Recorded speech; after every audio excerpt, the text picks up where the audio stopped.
Tuhan. Saudara, kita akan sama-sama ucapkan dulu 1 Yohanes pasal yang kedua ayat yang ke-6 yang jadi tema kita sepanjang tahun ya.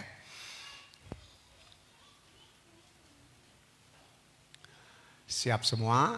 Kita ucapkan ya dengan sungguh-sungguh 1 Yohanes 2 ayat 6. 2, 3. 1 Yohanes 2 ayat 6. Kewajiban hidup. Amin. Nah, kita sama-sama berdiri, angkat lagi Alkitab.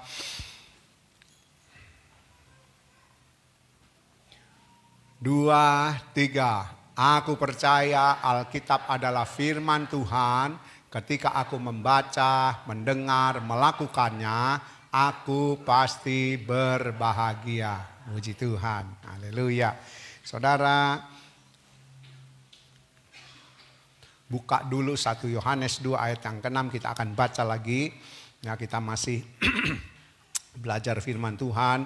Dari ayat ini kita akan terus sama-sama belajar bersama-sama ya. 1 Yohanes pasal 2 ayat yang ke-6. Saudara baca lagi ya ayat itu. Kita baca bersama-sama. Saya tunggu sampai dapat semua.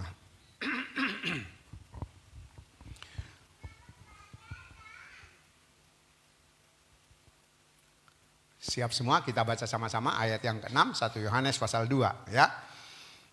2, 3. Barang siapa mengatakan bahwa ia ada di dalam Dia, ia wajib hidup sama seperti Kristus telah hidup. Nah, sore ini saudara, kita akan sama-sama belajar. Kalau minggu lalu kita sudah belajar arti daripada mengatakan. Ya, mengatakan itu berarti menyebutkan, menceritakan dan juga memberitahukan atau mengumumkan. Ya. Nah, saudara, kita sore ini mau belajar bahwa ketika kita mengatakan, memberitahukan sebagai pengakuan kita, ya, bahwa kita ada di dalam Dia. Nah, saudara masih ingat di terjemahan yang lain, barang siapa mengatakan ia orang Kristen, ya.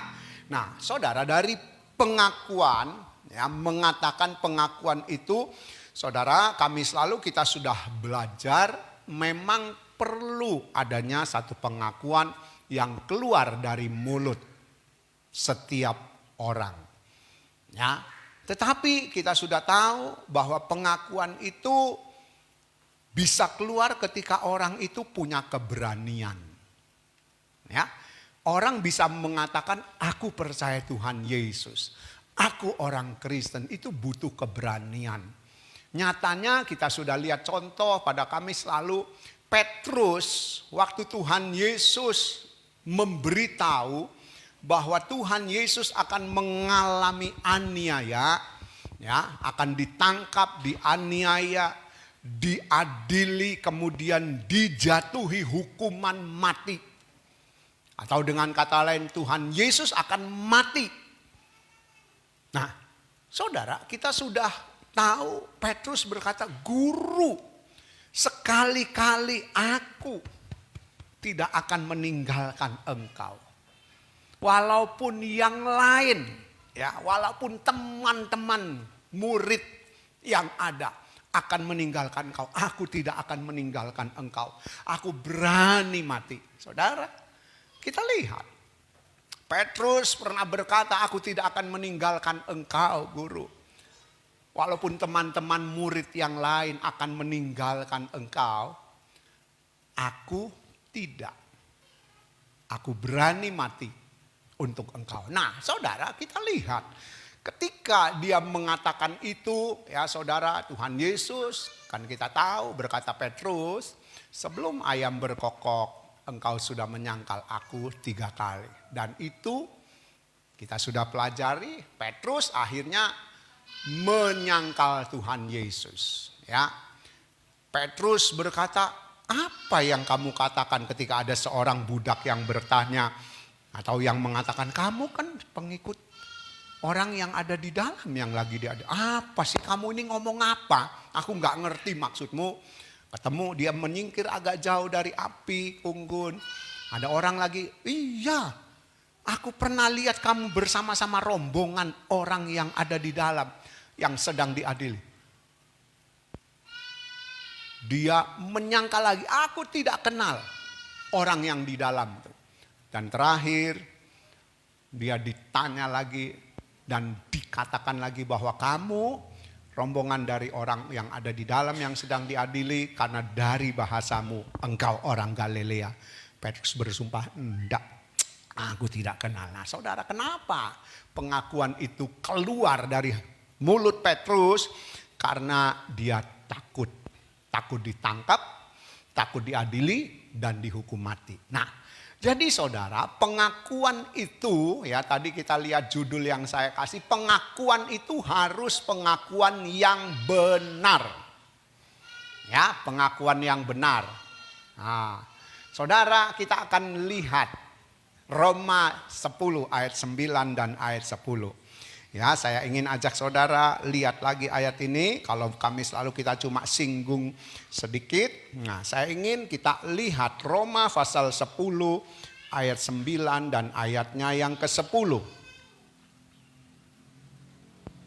Roma pasal 10 ayat 9 dan ayatnya yang ke-10. Saya tunggu sampai dapat semua. Kita akan baca sama-sama Roma pasal 10 ayat 9 dan ayat 10. Ya.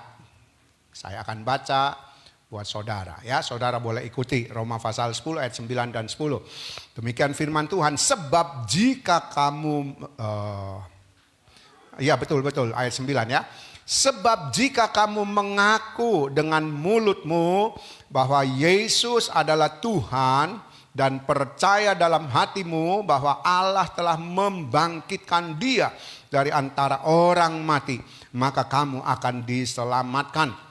Ayat 10, karena dengan hati orang percaya dan dibenarkan, dan dengan mulut orang mengaku dan diselamatkan. Nah, saudara, dalam hati percaya. Minggu lalu saya sudah ajak saudara lihat dari Injil Matius bahwa apa yang ada di dalam hati seseorang itu yang akan keluar dari mulut orang itu. Nah, jadi saya katakan tadi pengakuan itu butuh keberanian. Memang butuh keberanian. Tapi saudara, tidak cukup cuma keberanian. Nyatanya Petrus ketika dia ditanya oleh seorang budak, kamu muridnya Yesus yang sedang diadili. Apa sih kamu ngomong? Aku nggak ngerti maksudmu.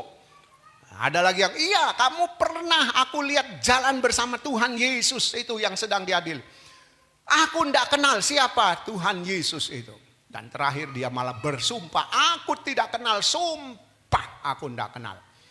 Saudara, jadi kalau cuma pengakuan yang keluar dari mulut, ya bukan dari hati yang percaya, ya seperti Petrus itu nanti akhirnya. Dia harus menyangkal Tuhan Yesus 3 kali. Kenapa? Karena memang waktu itu saudara, hatinya belum benar-benar dipenuhi ya oleh kepercayaan yang sungguh kepada Tuhan.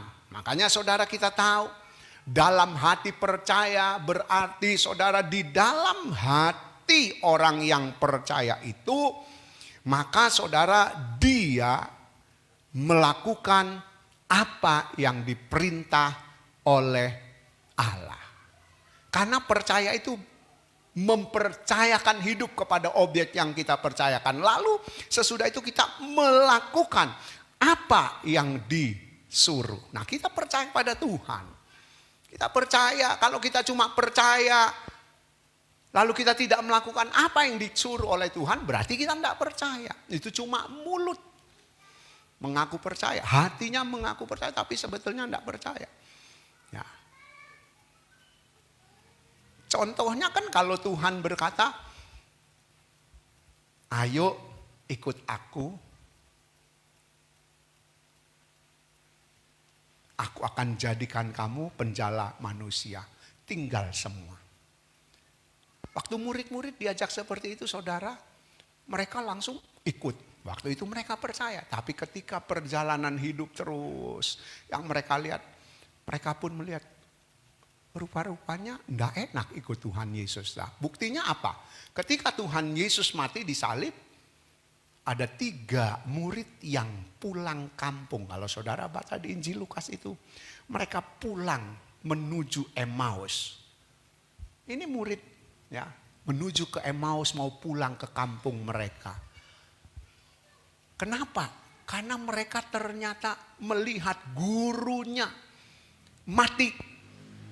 Gurunya ditangkap, diadili, disalib mati. Saudara, nah dalam hati percaya berarti kita harus mempercayakan hidup kita kepada Tuhan. Itu hati yang percaya. Itu hati yang benar-benar percaya. Kalau kita hatinya percaya tapi kita tidak mempercayakan hidup kita kepada Tuhan, melakukan apa yang Tuhan mau, ya akhirnya hati itu percaya yang tidak sepenuh.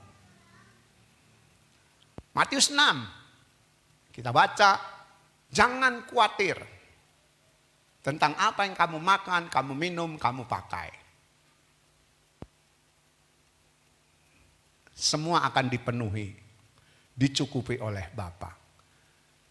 Ya, kemudian Tuhan Yesus berkata, lihat burung di udara, bunga di padang, tidak ada yang menghiasi lebih indah dari Salomo. Burung di udara tidak pernah menanam, dipelihara oleh Tuhan. Tapi nyatanya kita khawatir enggak? Jujur, khawatir enggak? Khawatir. Berarti kita enggak percaya.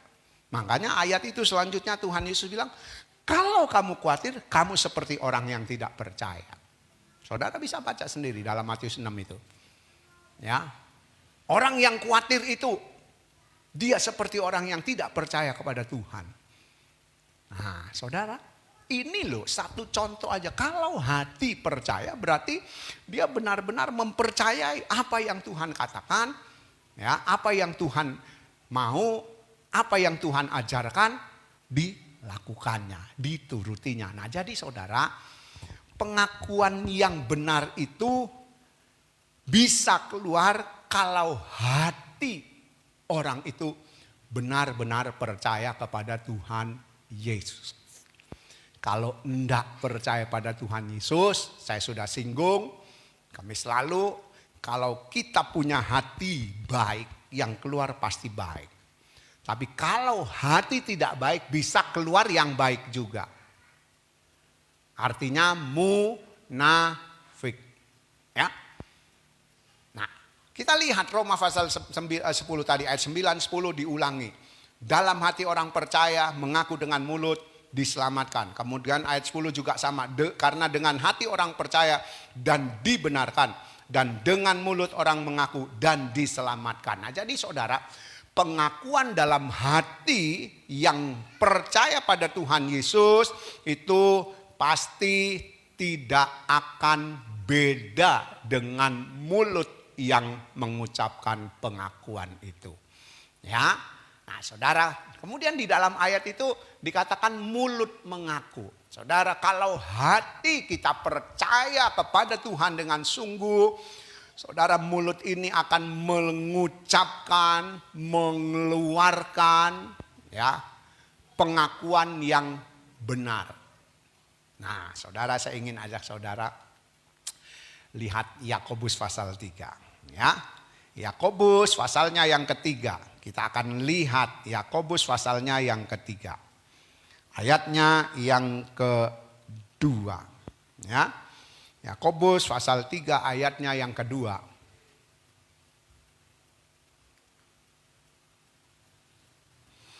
Yakobus pasal 3 ayat 2. Saya akan baca buat saudara.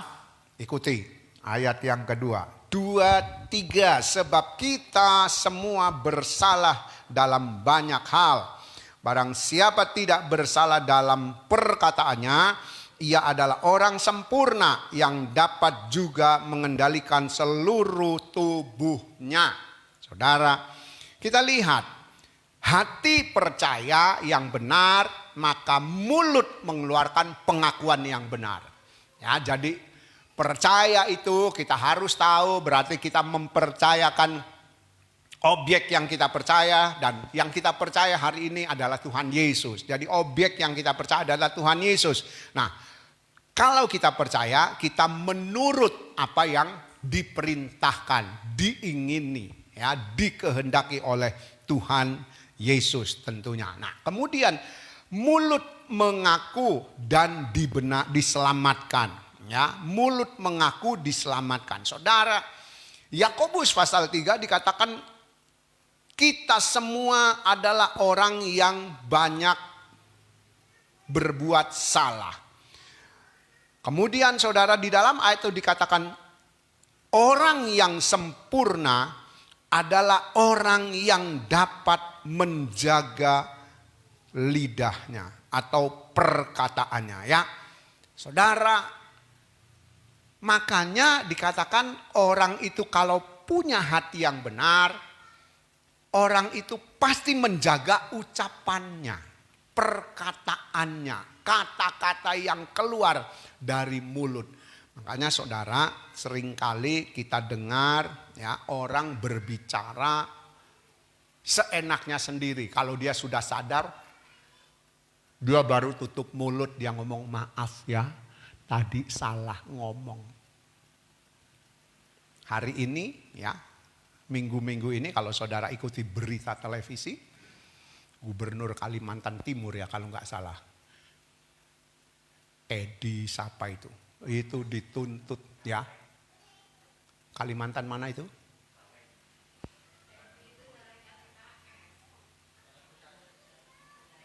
Edi. Itu lagi rame dituntut oleh orang Dayak. Suruh ngaku maaf, ikuti peraturan dari orang Dayak. Karena ucapannya. Saudara, kita lihat. Nah, saya ingin ajak saudara baca dulu Amsal 18 ayat 21. Ya, hati orang percaya itu, kalau dia mempunyai hati yang percaya kepada Tuhan Yesus, maka ketika dia mengaku, maka pengakuannya itu pengakuan yang benar. Tapi kalau hatinya tidak percaya, sungguh cuma ngomong aja dengan mulutnya, ya, maka orang itu bisa mengucapkan atau kata-katanya tidak baik atau tidak benar. 18 ayat 21 Amsal. Amsal 18 ayat 21. Saya akan baca, dikatakan demikian. Hidup dan mati dikuasai lidah. Siapa suka menggemakannya akan memakan buahnya. Versi mudah dibaca. Amsal 18 ayat 21. Lidah dapat mengatakan kata-kata yang membawa hidup atau kematian.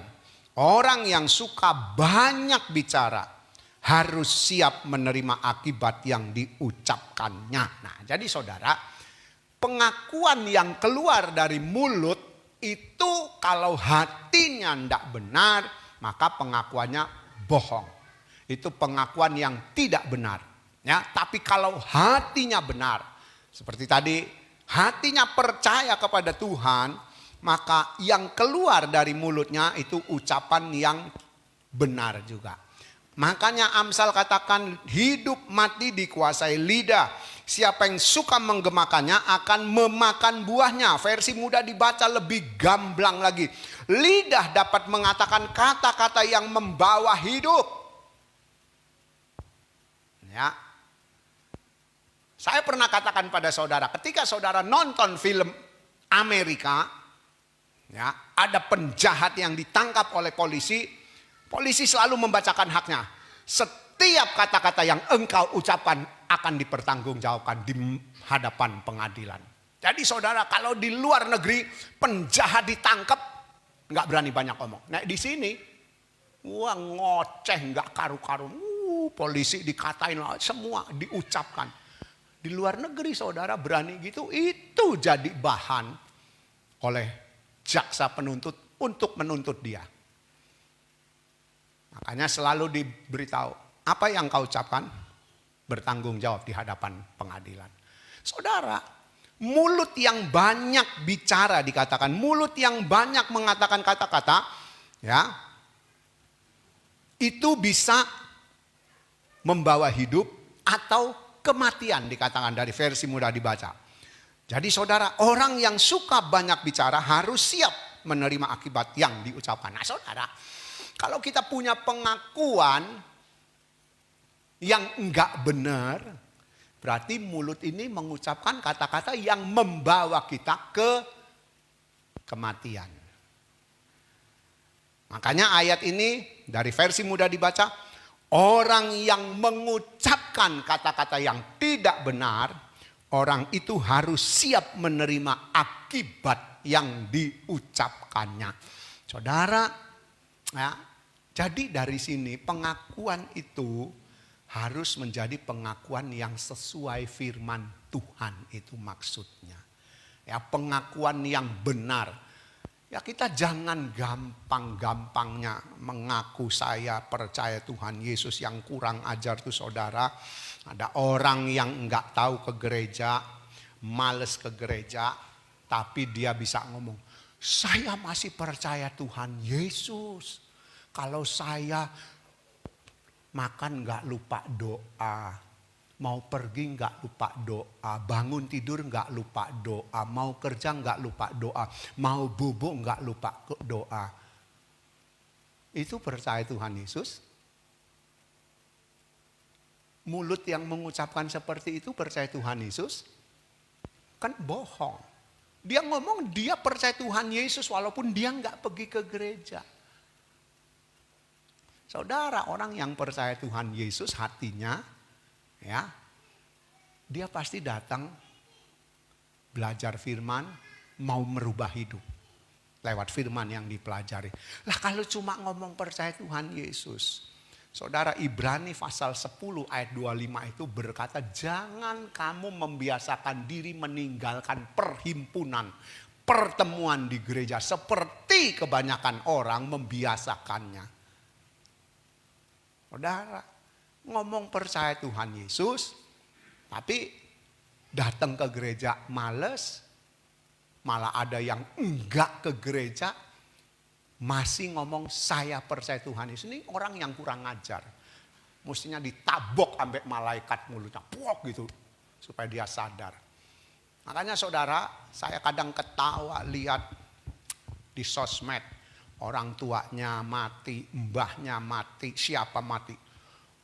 Selamat pulang ke rumah Bapak ya Pak, kalau bapaknya yang mati.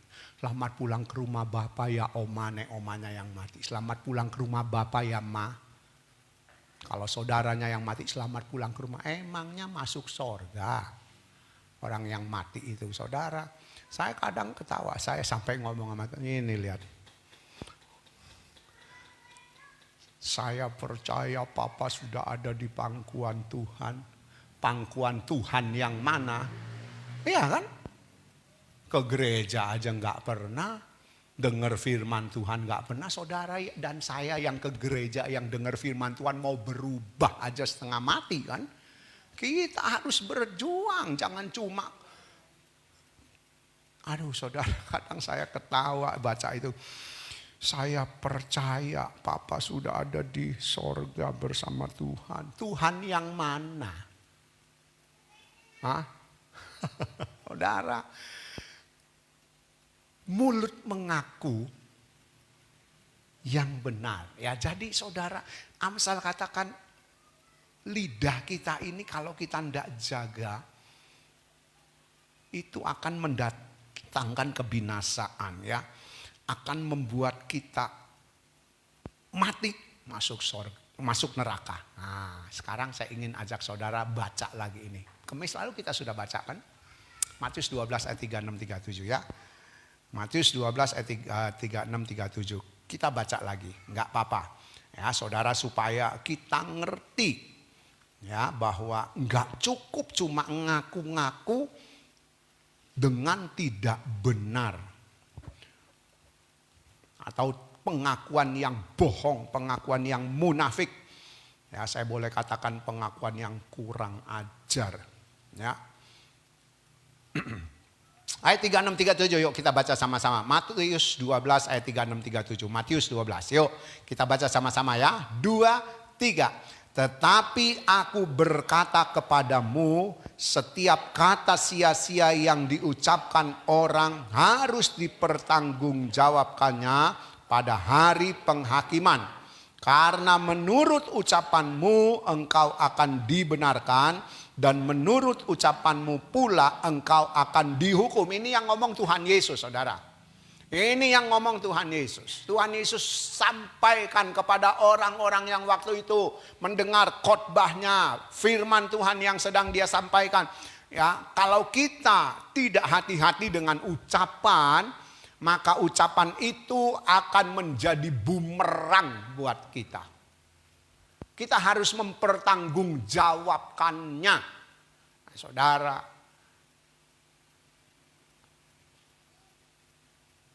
hidup mati dikuasai lidah. Versi mudah dibacakan, orang yang banyak mengucapkan kata-kata, dia bisa diselamatkan atau bisa masuk neraka.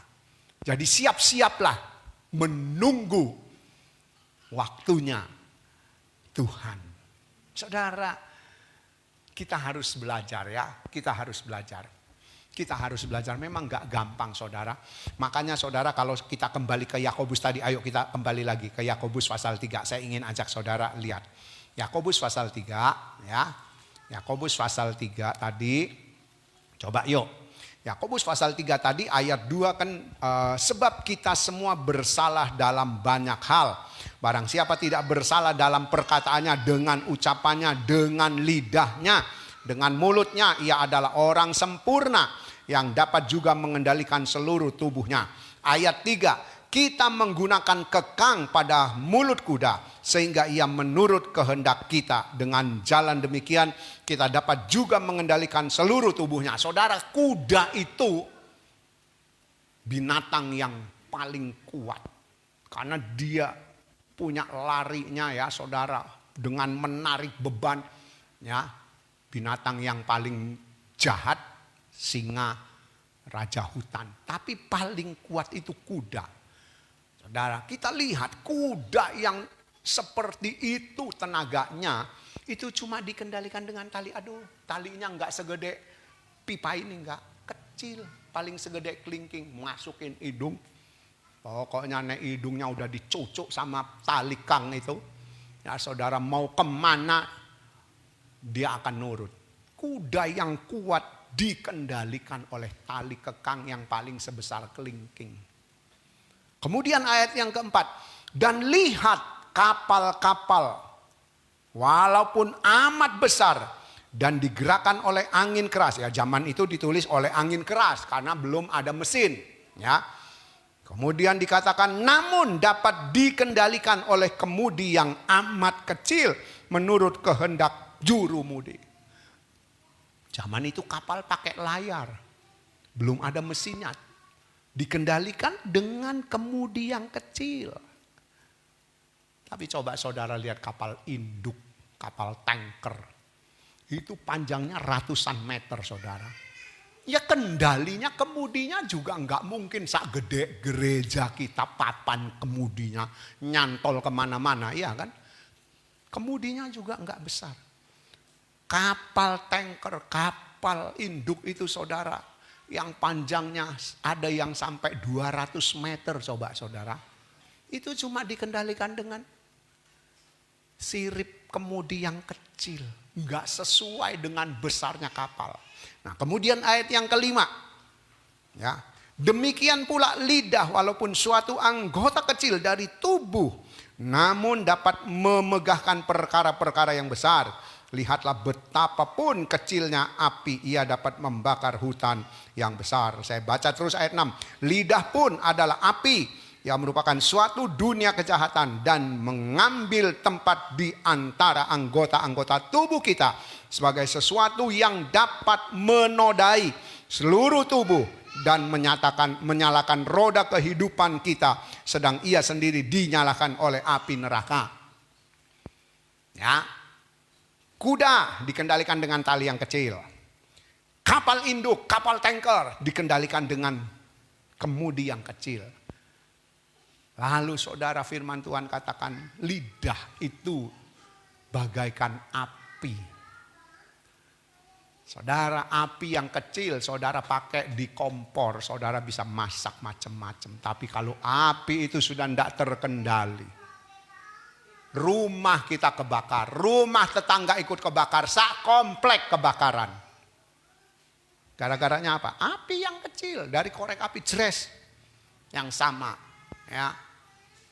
Hutan yang ribuan hektar bisa terbakar oleh api rokok. Makanya kalau di pinggir-pinggir hutan itu, kalau saudara lewat, seringkali ada tulisan jangan membuang puntung rokok sembarangan. Karena dengan puntung rokok yang nyalanya seperti kriep-kriep gitu, ketika musim panas jadi api. Bakar hutan yang luasnya ribuan hektar. Nah, kemudian firman Tuhan katakan lidah pun seperti itu. Dia ada di dalam anggota tubuh kita. Ada di mulut kita semua. Ya. Dan itu kalau tidak bisa dikendalikan, akan menodai seluruh tubuh kita, hidup kita. Dan kita akan dinyalakan bersama-sama dengan lidah di api neraka.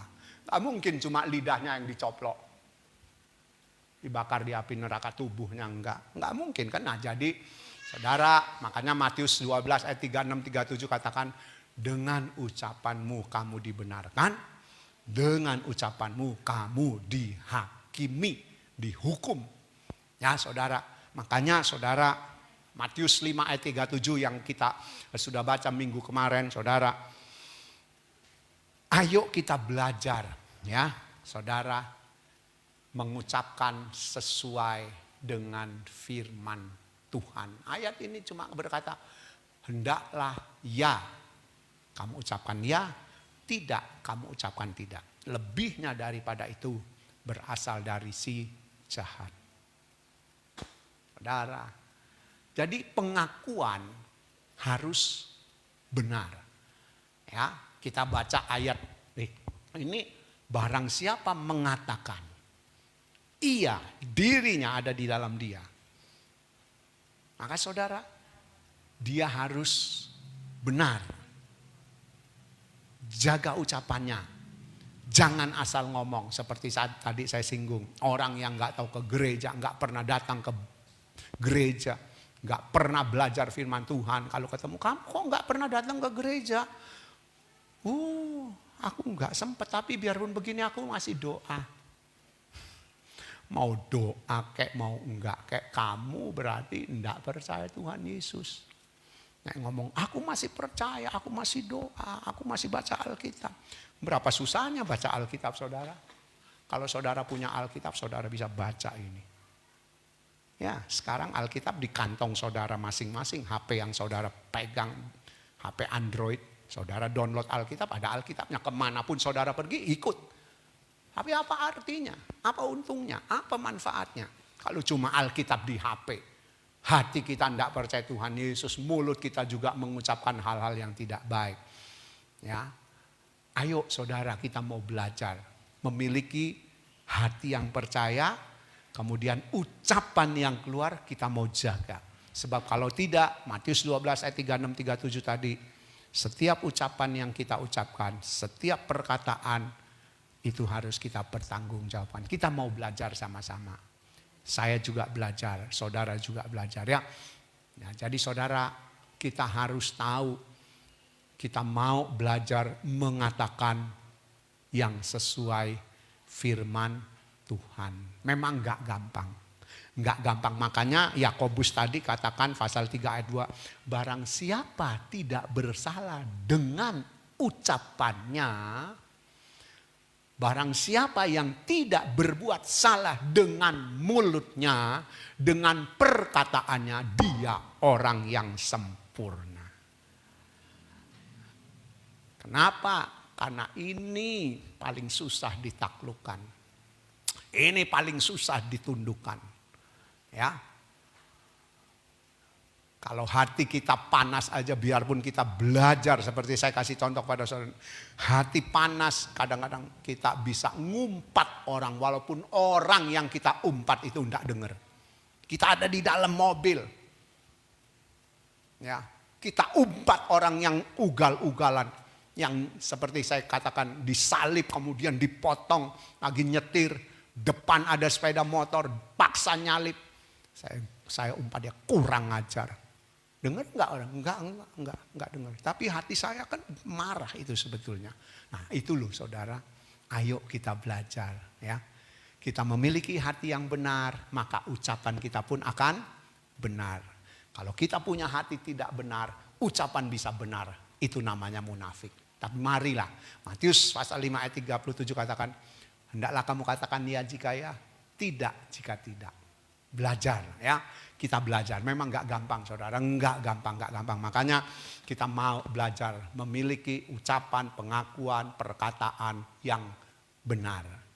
Bisa kalau kita mau, bisa kalau mau. Makanya harus ingat-ingat terus. Iya ya, firman Tuhan bilang di Amsal, mati hidup dikuasai oleh lidah. Kalau kita banyak mengucapkan perkataan, kita bisa diselamatkan atau kita bisa dihukum. Kalau kita terus banyak mengucapkan, siap-siap harus bertanggung jawab dengan ucapan yang kita ucapkan. Ya, ayo belajar memiliki pengakuan, ucapan, perkataan yang benar. Tuhan berkati.